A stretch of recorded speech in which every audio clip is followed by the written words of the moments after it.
Raiders! Welcome to Raiders Fan Radio. This is your Uncle Mosh coming to you from the Dago Dungeon. Join us as Raider Nation takes a lighter side journey with the worldwide fans of the dark side. Okay, we're back. Look left, look right. Bolitnikov, a leaking pass. Touchdown! We miss you. We love you. And we'll see you in the Hall of Fame. When you have great coaches, then after you have great coaches, you get great players. You have a great organization, and you tell them one thing: just win, baby. Intercepted by Khalil Mack. Touchdown! Raiders! The Oakland Raiders have scored on the most zany, unbelievable, absolutely impossible dream of a play. Well, I love this team. I think this team can win. What is up, Raider Nation? Your old buddy Murph back here again for another fantastic episode of Raiders Fan Radio, episode number 78. Always naming our shows after a player.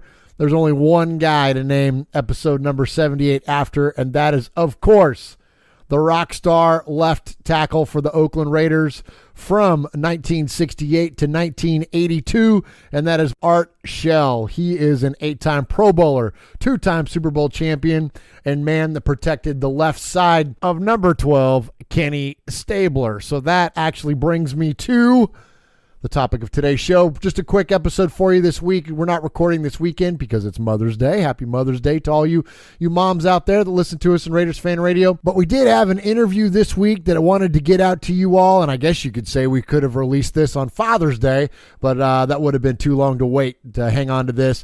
We have an interview with Alexa Stabler, daughter of one Kenny Snake Stabler. She is one of the premier up-and-coming NFL agents in the league, and so we had a chance to catch up with her and talk to her about her firm and her new agency that's gotten underway and kind of what it's like to go through the draft experience and the post-draft experience, and of course shared with us some stories about her dad. So hope you enjoy the interview with Alexa Stabler, and Sonny and I will be back with another full show next week. So until then, enjoy the interview and go Raiders.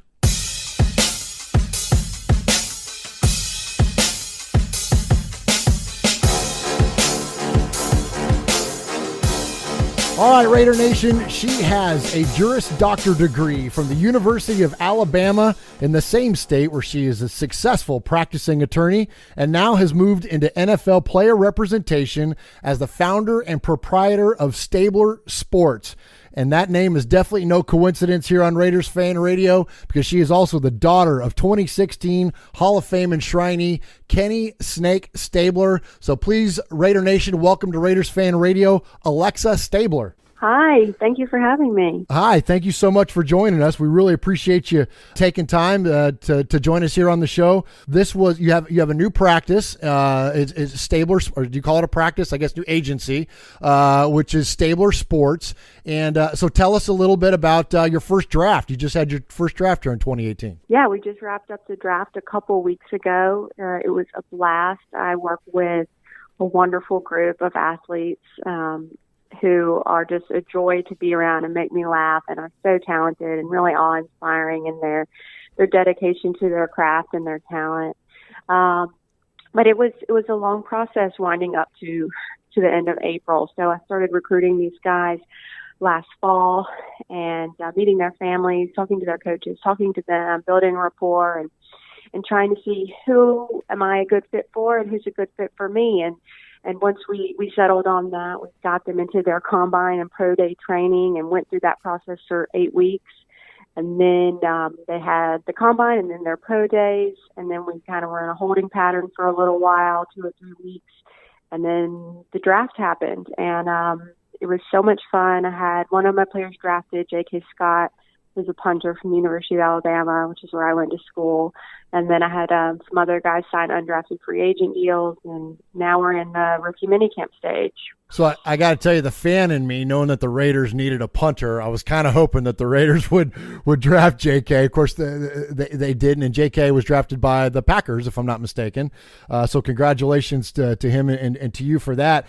So where are you during this process? Where are you at home? Are you in the office? Are you with the players? Like, where are you guys all at for the draft? So, of course, the draft is 3 days. The first night, Thursday, I watched at home and made mental notes of who's going where, what teams have what needs at what position. Friday, day 2, I was with JK and his family in Tuscaloosa, which is about 3 hours from where I live. So we watched it together. We were optimistic about him going maybe on day 2. Day 3, then I went and watched in my hometown, Orange Beach, Alabama, with my quarterback, Brandon Silvers. And then it got real crazy after the draft. That's when the undrafted free agent deals start to fall into place. So a lot of traveling over the course of 3 days, but it was really important to me that I spend time with some of my players. They've worked their whole lives for those 3 days. What is, you mentioned the flurry of phone calls of things that happen post-draft, but there's also an incredible amount of work that you put in prior to the draft. How has that workload balance been? Does it seem to be that obviously you're busy all the time, but have you found a difference in what everything leading up to the draft versus afterwards, or is that really when the work starts? Well, I will have to commend the teams and their scouting departments. They do an excellent job at identifying talent and seeing who may be a good fit for their organization. That said, that doesn't mean that I don't have work to do. So, for example, at an all-star game like the Senior Bowl, I'm there talking to player personnel people, scouts, about my clients, and then keeping in touch with them after that, going to the combine, being around in case my clients need anything, being at their pro day, talking to the scouts that are there, following up, getting feedback, maybe sending them film if they don't have access to something. So it's all kinds of stuff. It's really just trying to put my client in the best position that he can be to succeed. And, I will say I was thinking the Raiders need to draft JK. They need to draft JK. They slept on him. I will say I'm a little upset about that, but he's in the perfect spot for him. And he had a great rookie minicamp last weekend. So it'll work out. Well, I totally agree. And I wish it would have worked out, but being in Green Bay is not that's not a bad thing. That's not a bad situation. You know what I mean? That's a pretty good football team, and they're going to be pretty competitive this year. But as far as that atmosphere, you mentioned being at the Senior Bowl and whatnot, and just women are starting to emerge as agents, but still, only about 5%, I believe, of sports agents are still female. How has the response been to you and women in general? Is this, hopefully we start to see a lot more of this beginning to happen, and you're kind of on the early wave of it, right? Well, I appreciate you saying that. Yeah, there are definitely women who have come before me, so I don't think I'm any kind of pioneer or anything like that. But yes, I am often the only woman in the room or around the field, but it's been overwhelmingly positive. I very intentionally wanted to build this practice on my own, meaning not within the setting of a larger agency or a different agency. I wanted to see if I could do it my way and if I could get clients and make it work. And so there was a ton of uncertainty going into this. And of course, my dad worked so hard to build his name and create the legacy that he has. And so I thought long and hard before I jumped out there, especially using his last name to do it. But it's been wonderful. I've created a lot of great relationships, met a lot of awesome people that work for teams, and of course my players and their families, and just people that are around the game of football. It's been really special. I honestly can tell you I haven't had anyone make a snide remark to me. If they did, it was behind my back, and in that case I don't really care. It's been a wonderful thing, and I think women certainly have a place in football. Of course, a large portion of football's fans are women. The mothers of players play a huge role in the game. So it's encouraging to see more women become involved at all levels, and so that's wonderful. But honestly, I don't really think about being a woman. I just want to be a good agent, a reliable agent, someone my players can trust, someone that they know has their best interests at heart. Well, and I think it's really neat that you chose to venture out on your own, which has got to be scary. You could have very easily joined up with one of the larger firms and kind of assimilated into that and then gone out from there. But instead you chose to venture out on your own, and you did it under the name Stabler Sports. And now we know there's a lot of equity in that name, obviously in Alabama. How has that been? I believe you've kind of focused talent. Your athletes are from Alabama, right? So do they have an awareness of your dad and that name? Is there just kind of a built-in awareness of that as you go in your meeting with these players and their families? I very intentionally began this practice in Alabama for a lot of reasons. I grew up here, went to the University of Alabama like my dad. My dad's name carries some weight here in Alabama. And then, as is no surprise to anyone, there's so much talent that comes out of Alabama. We have the University of Alabama, which is the country's top football program. There are a lot of other programs here that produce great talent. But these guys didn't have an option to stay within the state for their representation. And I thought they need to have that option. Why not? Why not have somebody who's grown up here and knows what it's like to come back here after school and create a life here and have a family here? And when football is over, they're going to have to figure something out. Maybe someone that can introduce them to local business people or help them get back into school or whatever the case may be. But yes, so I wanted to use my dad's last name, of course, because of the hard work that he put in, and it carries some meaning here. But I will say, my players are very young. They're in their early 20s, and some of them maybe had an awareness, an idea of my dad. Largely it's their parents. But I do think it's helpful in that if I can leverage my dad's name so that maybe someone will respond to my email or give me a chance at coming to meet with an athletic director or a coach because they know who my dad was and have some respect for him, then why not? You gotta play the cards you're dealt. And if I can play those cards to help my clients, then that's what I'm going to do. My exposure to sports agency is like, I've seen Jerry Maguire like 10 times, right? I love that movie. But like, is it sometimes there is some truth in our art. Is it just taking meetings with players, and how much of it is the actual grind of the working out of contracts? Is it fun? Like, what are you finding here now that you're kind of in the middle of your first year of doing this? What are you finding about the work? So I went in totally blind. I never knew my dad's agent. My dad played before I was born, so I wasn't really around that. Honestly, my biggest exposure was probably not that far off from yours. So I didn't really know what I was getting into. I had practiced law for 5 years, so I knew how to be a lawyer and advocate for clients, protect their interests, things like that. But the toughest part, at least in this first season for me, was recruiting. It's a very competitive business, probably not a surprise to anyone.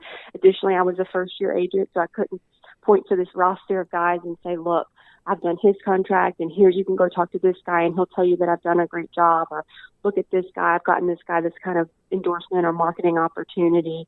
I didn't have that, so I had to go in and be myself and introduce myself to these guys and tell them why I'm doing what I'm doing. And I think that's what really resonated with them, my why, and being around football my entire life and seeing what my dad went through, both the good and the bad, and that being able to have that perspective that gives me the ability to anticipate maybe some of the things that they're going to encounter, both the good and the bad. And so that's why I think this has worked, is that I have genuine relationships with them, which makes it easy for me to advocate on their behalf and help them with their contracts and help them with the other stuff, the logistics of getting onto an NFL team and then moving to a new city and starting a whole new chapter of life.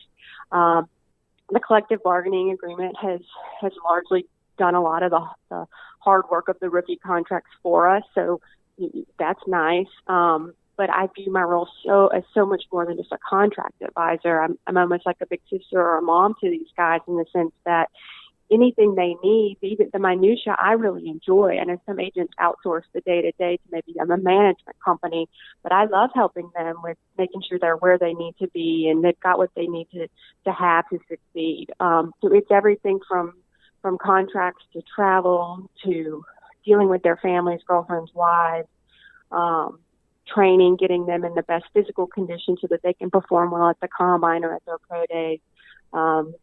communicating with team personnel, scouts, player personnel people. It's wide ranging, but it all boils down to helping these guys succeed at something they've been working for, for 20 years, 15 years. I love that. It's so neat to hear you talk about that and to understand your motivation for getting into the field, because us as fans, I mean, we watch obviously the games on game day and we see whatever we're going to find on network television and whatever blog posts and whatnot, but we never really get to see the behind the scenes really of what goes on in the NFL. And this is a huge part of it and what you're doing. And I think that coming from it from that perspective, that it's human oriented, that these are human beings. These are young men. These are, you know what I mean? And you're treating them at a level that where we as the fan don't get to see that behind the scenes. And I think a lot of times even they, they'll get kind of churned up into the industry a little bit. So I think it's really refreshing to hear your outlook on that. And just, so do you attribute that is that from watching what your dad went through or kind of experienced? Now, how much, and really leads into another question. How much of an awareness did you have of his career as you were growing up? Growing up, I knew my dad played football. So I'm talking growing up being little, under 10. Knew he was a football player at one point. I knew every time we would go to the grocery store, people wanted to talk to him for a long time. So you get impatient as a kid, but you didn't really understand it. Then, of course, you get into high school and older, and you can watch clips and know.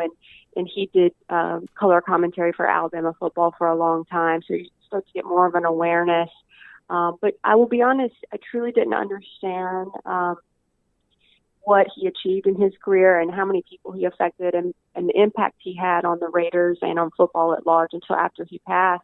Because at that point, that's when fans and teammates and coaches and people within the NFL reached out to me and my sisters to share stories and to share how he had affected them.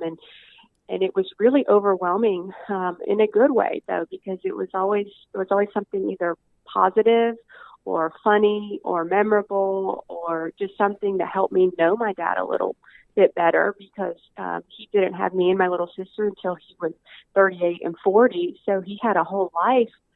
I'm not that old yet. He had a whole life that he lived before I even existed, and having people reach out and share pieces of that with me means so much. And we would get letters and little, a doodad in the mail of maybe a drawing of him or something, a little doll of him. And it just was, wow, he was really, really special. And I wish I would have appreciated that when he was here with us. But, better late than never, I guess. Now I get to see a side of him that I didn't know, because while he achieved a ton of success in the football field and was aware of that, he was very humble with respect to talking about himself to me and my sisters. We knew he did well and he had trophies and things like that, but he didn't act like he was some kind of superstar or want to make us sit down and watch game film or anything like that. So I really had to rely on other people to get a better sense of his career. Well, he certainly, as you know, made a huge impact. I'm looking at a picture of my dad, who we lost in 2016, wearing your dad's jersey. I mean, I grew up a Kenny Stabler fan because my dad and my uncles were Kenny Stabler fans. I mean, and I'm just old enough to where I remember your dad really more actively watching him on TV as an Oiler and as a Saint. But we were Raider fans. I mean, we were, and so he was a Raider to us. And so, and the way that the Raiders permeate my family, it was just, he was the guy. And so your dad had an amazing impact, in a positive way on so many people that, and I know I can speak for Raider Nation on this, that, folks that you'll never even meet, that your dad had an amazing effect on. And the fact that you're now carrying on that legacy, I think is just amazing. I'm trying not to fanboy out here just in case you haven't noticed. But so I really appreciate everything that your dad did for the game and what he's done for us as Raider fans and fandom in general. I do want to ask you also, you said you having this awareness of your dad growing up. I live now in Tennessee. I grew up in the Bay Area. In the Bay Area, it's dominated by pro sports. It's the Raiders, it's the A's, it's the Warriors, it's the Niners and the Giants. there's a little bit of Cal Stanford going on, but it's not like it is in the South. And now that I live in Tennessee, I've realized that college football, and not just college football, but SEC college football, and you're at the epicenter of SEC country there in Alabama. Was your dad recognized more for being an Alabama guy, or was he for his NFL career? Definitely Alabama. So my sisters and I, of course, knew he played for the Raiders and had this long professional career, but I didn't even really get a good sense of the Raiders organization and the fan and just the Raider Nation and the culture and all the awesome stuff that comprised the Raiders organization until I was an adult. Growing up, it was always, Roll Tide Kenny, and he drove a crimson colored car because he liked Alabama, and he did the color commentary for Alabama football. So that's how most people around here knew him. And as you mentioned, college football is king here. In Alabama, we don't have a professional team. Our closest teams are probably, depending on what part of the state you're in, the Saints or the Titans, maybe the Falcons. So it just doesn't have the cachet that college football does here. But now that I have spent some time with the Raiders, and of course now that I'm working with my clients, I have just fallen in love with NFL football. But to answer your question, when Dad was here, he was first and foremost a Crimson Tide quarterback, which is a really special club to be in. But now that I've been able to travel out to California, I see he has this whole different persona. And it's so interesting because the Alabama fan base and the Raiders fan base could not be two more different groups of people. We have Yeah. very straight-laced Southern hospitality, khakis and polo shirt wearing people to college football games. And then, of course, you go out to Oakland, and it is just a huge party, and you have people with face paint and a man in a gorilla suit and just the debauchery that is the Raiders, and they're both cool, and they both have a rich tradition of history and excellence. They're just very different, but I love them both. Absolutely. That's very well put. You're right. There is definitely a dichotomy there, and it's very interesting when you look at the balance of those two fan bases. But that was what was so cool about your dad too, is that he was a chameleon in that, right? Like he could go back and forth. Like he would adapt to any of those surroundings, right? I mean, he would be able to adjust and fit in with whatever group or whatever type of people he was around, right? Oh, totally. I mean, regardless of where he was, and I picked up on this as a little kid, he was the coolest guy in the room. Everybody always wanted to talk to him. But, here in Alabama, that means, we're going to go to the Alabama game and look nice and all this. And in Oakland, it was more freewheeling, rebel, the crazy guys. Wear your spiked shoulder pads. Totally, yeah.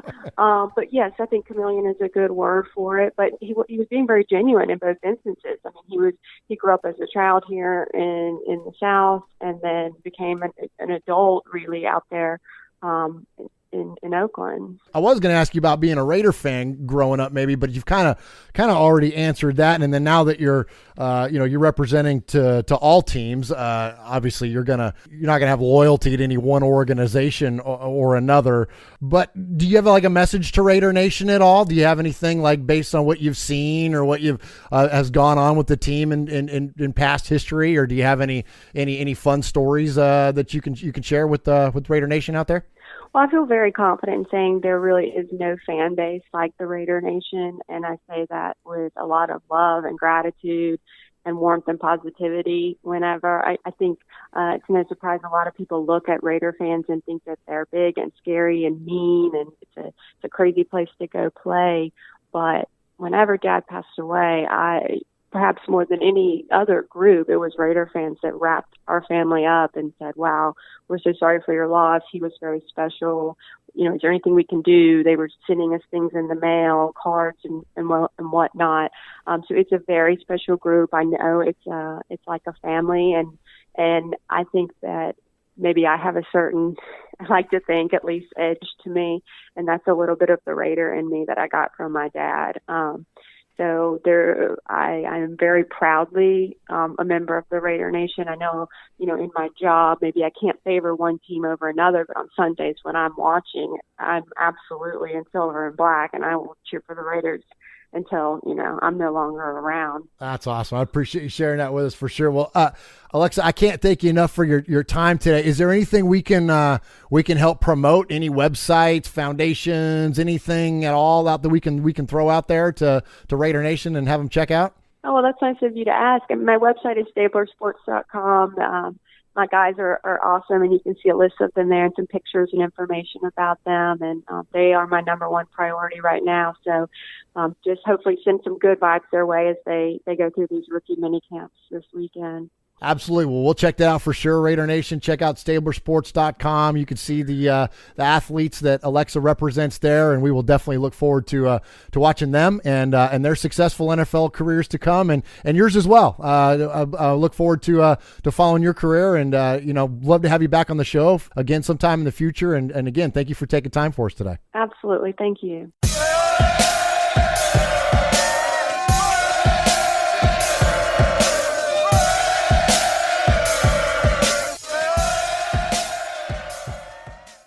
Hey, Raider Nation, are you out there? It's Uncle Mosh. I got a couple questions for you. Hey, what are you wearing right now? Nah, this isn't getting all weird. I'm sitting here and I'm sporting my Raiders Fan Radio shirt.